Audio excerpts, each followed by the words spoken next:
22/4/2025 रोजी पहलगाम येथे आतंकी हमला झाला।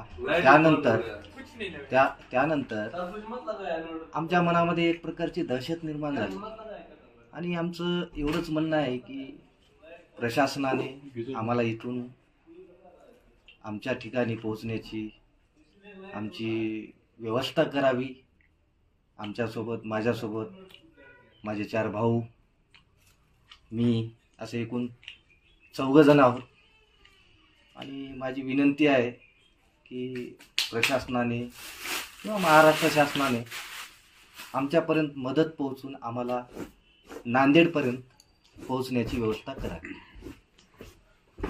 नांदेड जिल्ह्यातील 6 जण जम्मू काश्मीर येथे गेलेले आहेत। यामध्ये बरबडा येथील 4 भावांचा समावेश आहे। मोरारजी बापू यांची कथा ऐकण्यासाठी संतोष पचलिंग, बाबूराव पचलिंग, विनोद पचलिंग आणि दामोदर पचलिंग 15 एप्रिल रोजी निघाले होते। श्रीनगर येथे ते आहेत। सर्वजण सुखरूप असून एका हॉटेलमध्ये वास्तव्यास आहेत। प्रशासनाने त्यांना सुखरूप परत आणण्यासाठी मदत करावी असे आवाहन त्यांनी केले आहे। मी विनोद मारुतराव पचलिंग, राहणार बरबडा, जिल्हा नांदेड येथील असून आम्ही दिनांक 15/4/2025 रोजी श्रीनगरसाठी नांदेडहून निघालो होतो आणि इथे मोरारी बापू यांची कथा असल्यामुळे इथे आलो। 4-5 दिवस आम्ही कथा श्रवण केली आणि खूप अतिशय चांगलं वातावरण होतं। पण मध्येच 22/4/2025 रोजी पहलगाम येथे आतंकी हमला झाला।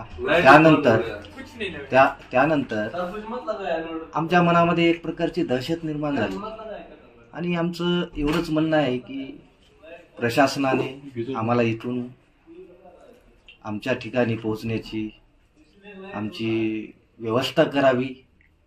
आमच्यासोबत माझ्यासोबत माझे 4 भाऊ, मी असे एकूण 4 जण आहोत आणि माझी विनंती आहे की प्रशासनाने किंवा महाराष्ट्र शासनाने आमच्यापर्यंत मदत पोहोचून आम्हाला नांदेडपर्यंत पोहोचण्याची व्यवस्था करावी।